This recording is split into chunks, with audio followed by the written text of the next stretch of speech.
Mga minamahal kong seniors, makinig po kayong mabuti dahil hindi ito tungkol sa inyong DNA, sa kasaysayan ng inyong pamilya, o sa kung anuman ang sinabi sa inyo ng inyong doktor noong nakaraan.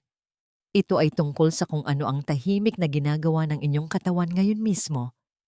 Ang temperatura ng inyong mga kamay, ang lakas ng inyong paghawak, ang tunog ng inyong boses sa paggising ninyo sa umaga. Ang lahat ng ito ay maaring bumulong ng katotohanan kung gaano pa kayo katagal mabubuhay pagkalipas ng edad na 70. Ako po si Dr. Elena Reyes, isang makabagong pag-aaral kamakailan ang sumubaybay sa mahigit 30,000 nakatatanda at natuklasan na ang ilang simpleng senyales mga bagay na binabaliwala ng karamihan ay mas maaasahang makapagsabi ng haba ng buhay kaysa sa cholesterol, blood pressure o genetics. Ibig sabihin, ang inyong katawan ay araw-araw na nagpapadala sa inyo ng isang nakatagong report card, ngunit iilan lamang sa atin ang nakikinig. Isipin ninyo na palaging malamig ang inyong mga kamay o ang inyong tawa ay bahagyang humina kumpara dati. Ipinagkikibit-balikat ninyo ito at sinasabing dahil lang ito sa pagtanda. Ngunit nakikita na ngayon ng mga siyentipiko ang mga ito bilang mga maagang babala, ang paghina ng inyong sirkulasyon, ang pagbawas ng inyong kalamnan, ang pagbagal ng inyong mga ugat nerves. Ang mga senyalis na ito ay nagtatago sa likod ng normal na buhay. Bumabanggit ng mga babala ng matagal bago pa man lumabas ang anumang formal na diagnosis. Hindi po ito mga nagkataon lamang. Ito ay mga maagang babala na ibinibigay ng inyong katawan araw-araw. At ngayon, ipapakita ko sa inyo ang 7 nakakagulat na senyales na nagpapahiwatig kung gaano pa kayo katagal maaaring mabuhay pagkatapos ng edad na 70. Ang mga senyales na ito ay banayad. Nagbabalat kayo sila bilang simpleng pagtanda lamang, ngunit sila ay makapangyarihang mga panukat. At kung maaga ninyong mapapansin ang mga ito, maaari kayong kumilos at may magagawa kayo. Huwag ninyong lagpasan ang impormasyong ito dahil sa isang dako ng inyong sariling katawan ngayon ay may isang pahiwatig na malamang ay inyong nakaliligtaan. Tapusin po ninyo ang pagbabasa hanggang dulo. Bago tayo magsimula, sabihin ninyo sa akin ilang taon na po kayo. At aling bahagi ng inyong katawan, ang pakiramdam ninyo ay pinakamatanda na ngayon. Ilagay po sa ibaba ang inyong sagot. Binabasa ko ang bawat komento at personal kong sinasagot, ang halos lahat. Ngayon magsimula tayo sa ikapito. Pampito bilis ng paglalakad. Ang unang senyales ay nagtatago sa inyong paggalaw. Isang bagay na hindi napapansin ng maraming doktor, ngunit nagbubunyag ng higit pa sa inyong inaasahan. Kung nais ninyong malaman kung gaano katagal mabubuhay ang isang tao, pagkatapos ng 70, hindi ninyo kailangan ng doktor. Panoorin lamang kung gaano kabilis silang maglakad. Maaring pakinggan itong kakaiba, ngunit ang bilis ng paglalakad ay naging isa sa pinakamatibay na siyentipikong panukat ng mahabang buhay. Sa isang malaking pag-aaral noong 2011 na inilathala sa JAMA, sinundan ng mga mananaliksik ang 34,000 nasa hustong gulang na higit sa edad 65 sa loob ng halos 15 taon. Ang kanilang natuklasan ay nakakagulat. Bawat 0.1 metro, bawat segundo, na pagbilis sa paglalakad ay nagpababa ng panganib ng kamatayan ng 12%. Bakit? Dahil ang paglalakad ay hindi lamang basta paggalaw. Ito ay isang pagganap ng buong katawan. Tumitibok ang inyong puso, lumalawak ang inyong mga baga, umiikli ang inyong mga kalamnan, at binabalanse ng inyong utak ang lahat. Isa itong simponya ng koordinasyon.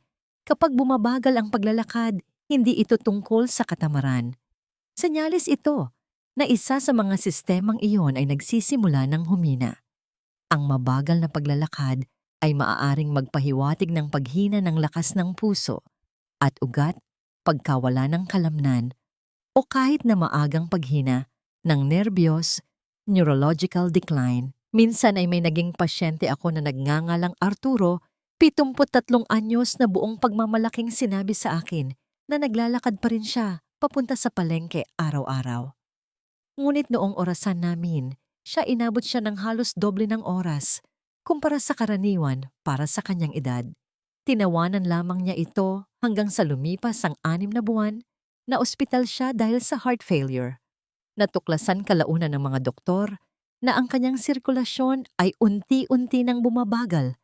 Sa loob ng maraming taon, matagal bago pa magsimula ang mga sintomas. Ang kanyang mabagal na hakbang ay ang maagang alarma ng kanyang katawan. Ipinakita ng mga pag-aaral na ang bilis ng paglalakad ay nagpapakita ng higit pa sa lakas. Sinasalamin nito ang inyong biolohikal na edad. Kung ang inyong lakad ay matatag mabilis at may kumpiyansa ang inyong panloob na mga sistema ay nakasynchronize pa rin. Ngunit kapag bumagal ito, ang mga signal ng inyong utak, paghahatid ng oxygen at pagtugon ng kalamnan ay nahuhuli na lahat. Hindi ito tungkol sa pagmamadali. Ito ay tungkol sa tibay o resilience. Kaya narito ang katotohanan. Pagkatapos ng edad 70, bawat hakbang ay may kinukwento.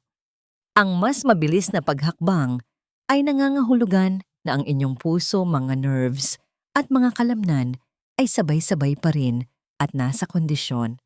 Ang mas mabagal na hakbang ay nangangahulugang ang inyong orkestra ay nagsisimula ng mawalan ng ritmo. Ang pinakamagandang balita, ang senyales na ito ay naaayos. Ipinapakita ng mga pag-aaral na ang 20 minuto lamang ng pang-araw-araw na paglalakad ay maaaring baligtarin ang paghina sa loob ng wala pang 8 linggo. At ang paglalakad ay hindi lamang tungkol sa pagdaragdag ng mga taon sa inyong buhay. Ito ay tungkol sa pagdaragdag ng buhay sa inyong mga taon. Pang-6, lakas ng paghawak, grip strength. Susunod, lilipat tayo mula sa inyong mga paa patungo sa isang bagay na mas makapangyarihan. Isang nakatagong reflex na humuhula kung mabilis bang tumatanda ang inyong katawan o nananatiling biolohikal na bata. Bago tayo magpatuloy, mangyari po lamang na itatap ang like button at mag-subscribe. Ang pinakanakakagulat na bahagi ay paparating pa lamang. Kung may isang simpleng pagsubok na maaaring tahimik na humula kung gaano katagal kayong mabubuhay, pagkatapos ng 70 ito ay ang lakas ng inyong paghawak o grip strength. Tinatawag ito ng mga siyentipiko na handshake test of life. Pakinggan man itong napakasimple pisili ng isang aparato o ang kamay ng isang tao at sukatin kung gaano ito kalakas. Ngunit pinatunayan ng hindi mabilang na mga pag-aaral na ito ay direktang refleksyon ng inyong pangkalahatang sigla sa isang malawakang pag-aaral na inilathala sa The Lancet. Sinundan ng mga mananaliksik ang 100 at 40,000 matatanda sa 17 bansa at nakakita ng isang nakakagulat na bagay. Bawat 5 kilo na pagbaba sa lakas ng paghawak ay nagpapataas ng panganib ng kamatayan ng 16%, anuman ang edad, kasarian o pamumuhay. Sa katunayan, ang lakas ng paghawak ay mas magandang prediktor ng dami ng namamatay mortality kaysa sa blood pressure o antas ng cholesterol. Ganyan kalakas ang maliit na sukatang ito. Ngunit bakit napakahalaga ng lakas ng paghawak? Dahil hindi lamang ito tungkol sa inyong mga kamay. Sinasalamin ng lakas ng paghawak ang inyong buong sistema ng kalamnan mula sa inyong mga braso hanggang sa inyong tiyan at likod core hanggang sa inyong puso. Sinasabi nito sa mga doktor kung gaano kahusay na konektado ang inyong mga kalamnan sa inyong mga nerves at kung gaano kahusay na nakakagawa ng lakas ang inyong katawan. Kapag bumababa ang lakas ng paghawak, ito ay senyales ng pagkaubos ng kalamnan, muscle wasting, panghihina, at mas mabagal na paggaling mula sa sakit. Lahat ng ito ay malakas na indikasyon kung gaano kabilis kayo tumatanda sa biolohikal na antas. Naalala ko, si Eduardo, isang 76 na anyos na retiradong karpintero na nagpunta para sa kanyang routine check-up. Mukha siyang malusog at nasisiyahan pa ring magtrabaho gamit ang mga gamit sa pagkakarpintero sa kanyang garahe. Ngunit noong sinubukan namin ang lakas ng kanyang paghawak gamit ang isang dynamometer, ang nakuhang sukat ay napakababa kaysa sa inaasahan para sa kanyang edad. Tumawa siya at sinabing, "Siguro nga ay tumatanda na ako." Ngunit sa loob ng 1 taon, nagsimula siyang mahirapang magbukas ng mga garapon. Pagkatapos ay madalas siyang mawalan ng balanse at kalaunan ay nahirapan na ring bumangon mula sa silya. Ang mahinang paghawak na yon ay hindi tungkol sa kanyang mga kamay. Ito ay isang maagang babala na ang kanyang mga kalamnan at nervous system ay nawawalan ng lakas ng mas mabilis kaysa sa kayang kumpunihin ng kanyang katawan. Malinaw ang siyensya. Ang malakas na paghawak ay katumbas ng mas mahabang buhay. Ang mahigpit na pakikipagkamay ay hindi lamang nangangahulugan ng kumpiyansa. Nangangahulugan ito ng katatagan ng inyong mga cells, integridad ng kalamnan at malakas na pagbomba ng puso. Ito ang paraan ng inyong katawan na sabihing, "Kaya ko pa." Mas malakas ang inyong paghawak, mas maganda ang inyong tsansa na malampasan ang mga impeksyon, operasyon at stress. Ang lunas. Ang mga regular na resistance exercises tulad ng pagpisil sa isang bola, pagbubuhat ng magaan na dumbbell o kahit na ang pang-araw-araw na paghahalaman ay maaaring maibalik ang nawalang lakas sa loob ng ilang buwan. Ang isang maliit na pagpapabuti ay literal na makapagdaragdag ng mga taon. Dahil pagkatapos ng 70, ang inyong mahabang buhay ay hindi nakasulat sa inyong mga genes. Nasa inyong mga kamay ito. Panlima, kung gaano kayo kabilis umupo at tumayo susunod, dadako tayo sa 5. Isang senyales na binabaliwala ng karamihan. Gayunpaman, eksaktong ipinapakita nito kung gaano kabilis nauubos ang lakas ng inyong katawan mula sa loob. Narito ang isa sa mga pinakanakakagulat na panukat ng mahabang buhay, kung gaano kabilis kayong uupo at tatayo mula sa isang silya. Napakasimple nitong pakinggan, ngunit sinasabi ng mga mananaliksik na maaari nitong hulaan ang inyong panganib na mamatay sa susunod na dekada ng may kapansin-pansing katumpakan. Sa katunayan, isang pag-aaral na inilathala sa European Journal of Preventive Cardiology na sumubaybay sa higit sa 2,000 mga nasa hustong gulang na edad, 51 hanggang 80 ay natuklasan na ang mga nahihirapang umupo at tumayo nang hindi ginagamit ang kanilang mga kamay bilang suporta ay 5 beses na mas malamang na mamatay sa loob ng susunod na 6 na taon kaysa sa mga nakagagawa nito ng madali. Bakit napakalakas ng pagsubok na ito? Dahil sinusukat nito ang higit pa sa lakas ng hita at binti. Ang paggalaw ng pag-upo at pagtayo ay nangangailangan ng balanse, coordination, flexibility, at lakas ng kalamnan na gumaganang lahat ng sabay-sabay. Isa itong perpektong larawan kung gaano pa nakasynchronize ang inyong katawan pagkatapos ng edad 70. Kapag nagiging mahirap ito, kadalasang nangangahulugan itong humina ang inyong mga kalamnan, bumagal ang inyong mga reflexes o nahuhuli na ang inyong nervous system. Isa sa aking mga pasyente, si Leonora, isang 74 na anyos na lola, ay nagreklamo na parang nabubuwal siya o nawawalan ng balanse pagbangon mula sa kanyang paboritong tumba-tumba. Sinubukan namin siya. Inabot siya ng halos 10 segundo at kinailangan pang gamitin ang parehong braso para makatayo. Tumawa siya ng medyo kinakabahan at sinabing, "Kailangan ko lang yata ng karagdagang kape." Ngunit ang isang pagsubok na yon ay nagsabi sa akin ng isang mas malalim na bagay. Ang lakas ng kanyang core at binti ay kumukupas na naglalagay sa kanya sa panganib ng pagkahulog at pagkabali ng buto.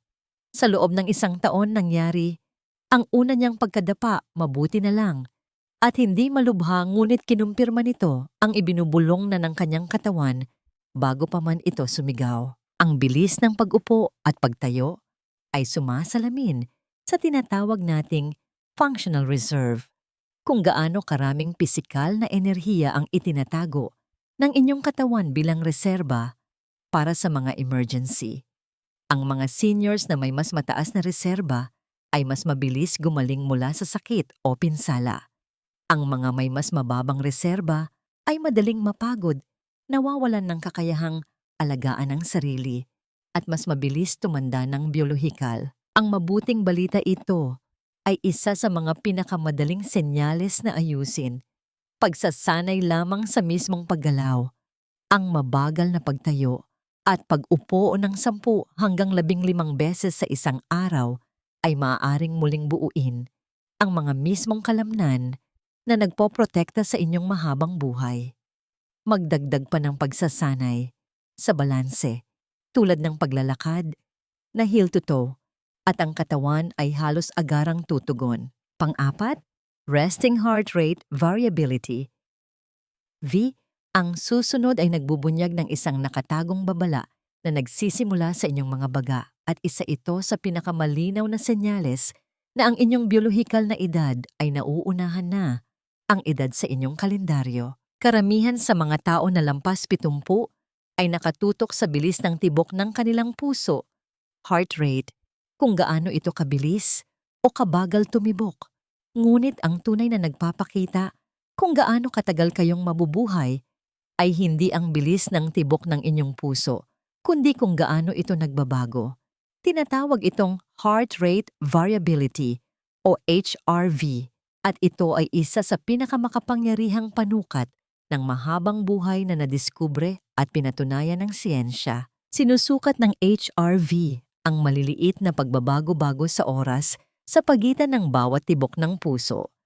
Sa isang perpektong malusog at madaling makaangkop na puso, ang mga puwang na yon ay patuloy na nagbabago. Mabilis, mabagal, mabilis, mabagal. Depende sa kung ano ang inyong ginagawa. Ang mataas na HRV ay nangangahulugang ang inyong puso at nervous system ay flexible at mabilis tumugon.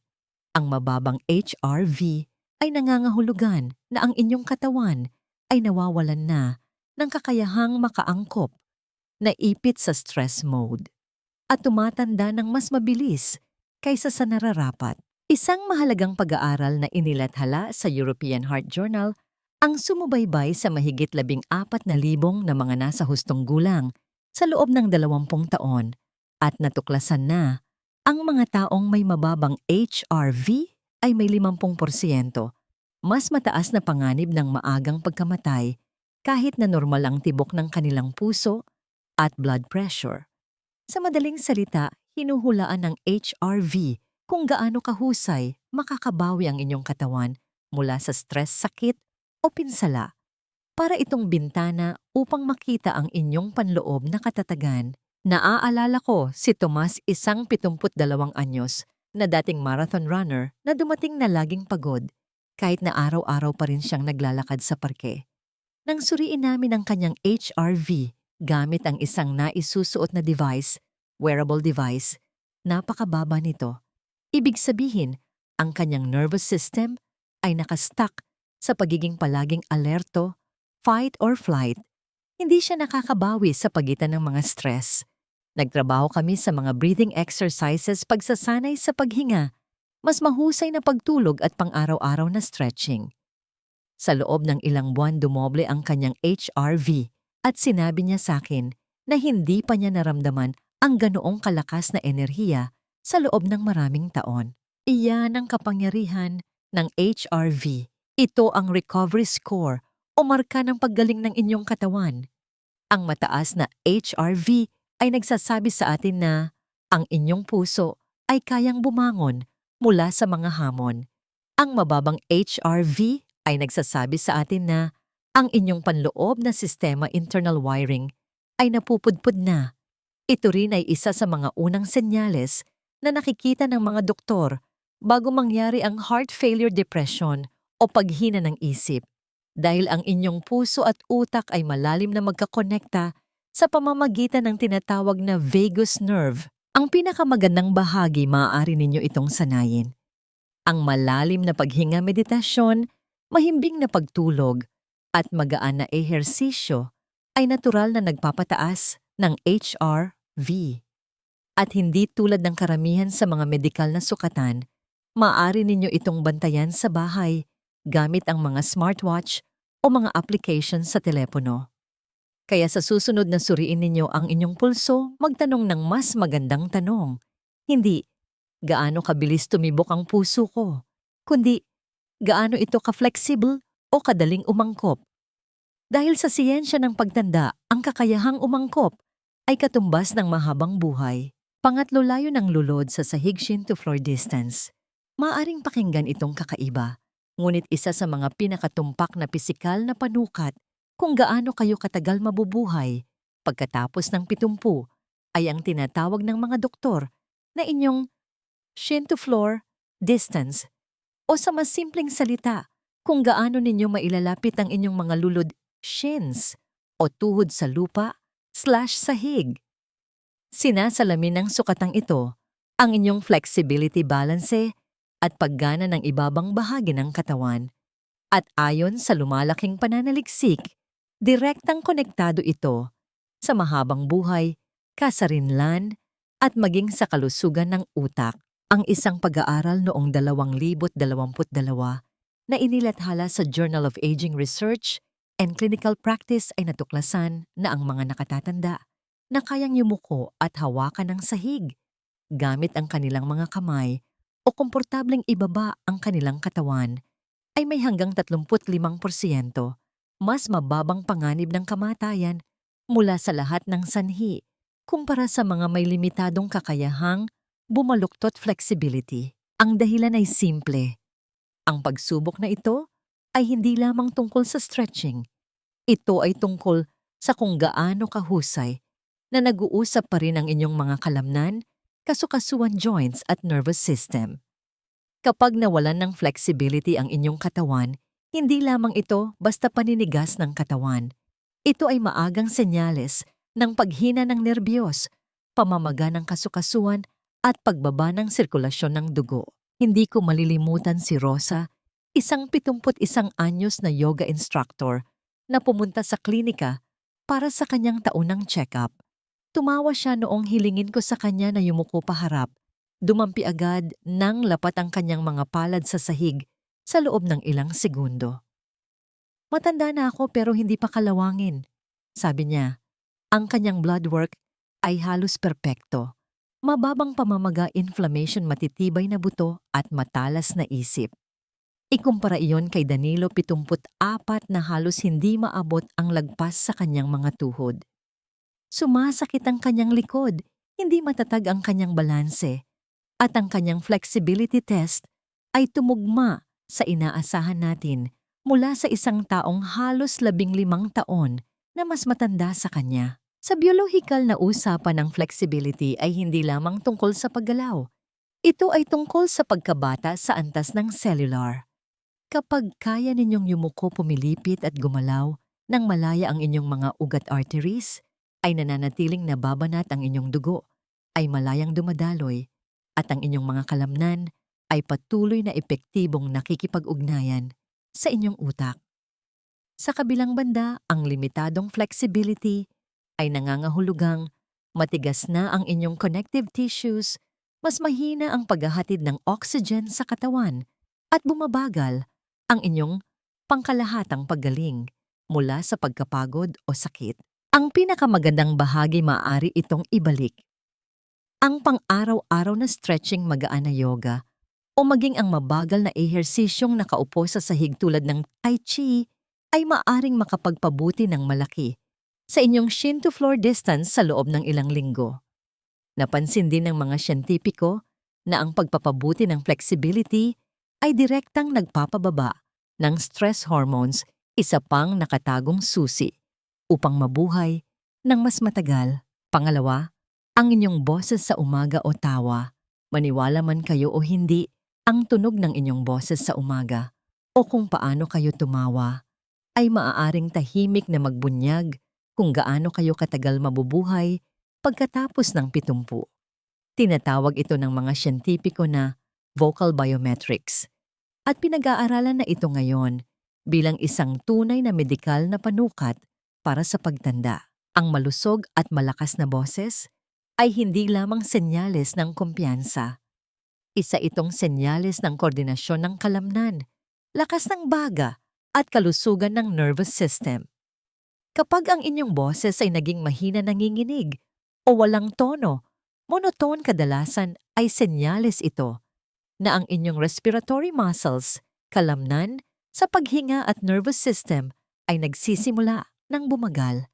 Isang pag-aaral noong 2021 sa Journal of Gerontology ang nagsuri sa mga boses ng higit sa 2,000 matatandang na sa edad 65 hanggang 85 at natuklasan na ang mga may mas mababang pagbabago sa pitch at mas mahinang lakas ng boses ay may 68% na mas mataas na panganib ng kamatayan sa loob ng 10 taon. Bakit? Dahil ang inyong boses ay konektado sa inyong diaphragm baga at maging sa maliliit na ugat nerves na kumokontrol sa ekspresyon ng inyong mukha at pagtawa. Kapag humina ang mga iyon, nangangahulugan itong ang inyong buong sistema mula sa paghinga hanggang sa regulasyon ng emosyon ay nawawalan ng flexibility. Naaalala ko, si Helena, isang 75 anyos na retiradong guro na dumating sa aking klinika isang umaga ng Disyembre. Dati ay meron siyang malalim at malakas na tawa na umaalingaw-ngaw sa silid, ngunit ngayon ito ay tahimik halos pilit. Binaliwala niya ito bilang simpleng epekto ng pagtanda. Ngunit nang suriin namin ang kapasidad ng kanyang baga, lung capacity, bumagsak ito ng halos 30% mula noong huli siyang bumisita. Ang humihinang tawang iyon ay paraan ng kanyang katawan para ibulong na ang lakas ng kanyang paghinga at sa makatuwid ay ang haba ng kanyang buhay ay kumukupas na rin. Nagtataglay rin ng mga pahiwatig ang inyong boses sa umaga. Ang malakas at matatag na tono ay karaniwang nangangahulugan ng malusog na mga baga at hydrated na mga vocal cord. Gayunpaman, ang paos hingal o nanginginig na boses sa umaga ay maaaring ituro ang dehydration acid reflux, sleep apnea, o maging ang maagang senyales ng paghina ng neurological. Nagamit pa nga ng mga siyentipiko ang AI voice analysis upang hulaan ang panghihina ng katawan at maagang senyales ng Parkinson's ng may higit sa 70% na katumpakan. Ngunit narito ang magandang balita. Tulad ng mga kalamnan ng inyong boses, ay maaari ring sanaying muli tungo sa kalusugan. Ang pagkanta, pag-hum-humming at araw-araw na breathing exercises ay nagpapalawak sa kapasidad ng baga at muling nagpapagana sa kontrol ng diaphragm. Ang pagtawa ng malakas, opo, kahit noong pakiramdam nyo ay wala kayong ganang tumawa, ay nagpapasigla sa vagus nerve, nagpapababa ng blood pressure at naglalabas ng serotonin na nagpapaganda ng mood. Una, ang temperatura ng inyong mga kamay at paa. Maaring magulat kayo, ngunit isa sa pinakatumpak na senyales kung gaano kayo katagal mabubuhay pagkatapos ng 70 ay ang temperatura ng inyong mga kamay at paa. Ang malamig na kamay at paa ay hindi lamang simpleng hindi komportable. Direktang refleksyon ang mga ito ng inyong sirkulasyon, metabolismo at kahusayan ng puso. Ipinapakita ng mga pag-aaral na ang kakayahan ng inyong katawan na panatilihin ang init sa inyong mga kamay at paa ay bumababa habang humihina ang inyong cardiovascular system, dahilan upang maging isa ito sa pinakamaaga at pinakamadaling sukatin na nahula sa haba ng buhay.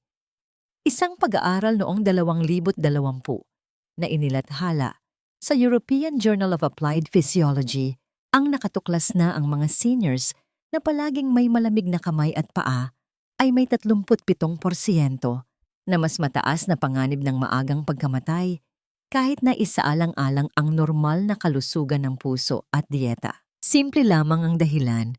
Ang mainit na mga kamay at paa ay nangangahulugang malakas ang inyong puso upang mahusay na magbomba ng dugo sa maliliit na capillaries habang ang malamig na kamay at paa ay nangangahulugang ang inyong daloy ng dugo at sa makatuwid, ang inyong oxygen delivery ay nahihirapang umabot sa pinakamalayong bahagi ng inyong katawan. Ang paghina ng sirkulasyong ito ay madalas na lumilitaw ng maraming taon bago pa maging malinaw ang seryosong mga isyu sa puso o ugat. Hindi ko malilimutan si Francisco, isang 72 anyos na pasyente na nagbiro na ang kanyang mga paa ay mas malamig pa raw sa Baguio kung buwan ng Disyembre. Noong tiningnan ko ang kanyang sirkulasyon, ang temperatura ng kanyang balat ay halos 4 na degrees Celsius na mas mababa sa karaniwan. Inakala niya na dahil lamang ito sa manipis na pananamit, ngunit ipinakita sa mga pagsubok ang early stage peripheral artery disease.